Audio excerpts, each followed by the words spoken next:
Michelle D. pinagtabuyan at pinahiya ni Anja Crejutatif sa isang show sa Mexico.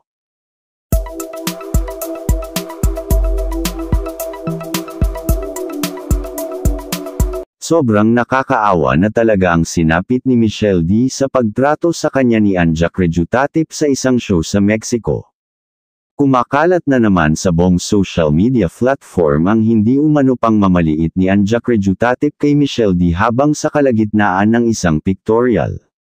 Makikita sa video na habang nakapost na ang lahat para sa isang pictorial bigla yumanan inutusan ni Ann ang dalawang staff sa show na paalisin si Michelle D. dahil hindi daw ito dapat masama sa pictorial. Agad naman umalis si Michelle D. na walang kung ano-ano. Makikita rin doon na sa pagkaalis ni Michelle D. ay biglang nakipagtsikahan si Anja Crejutatif sa mga ibang kandidata at bigla silang nagtawanan.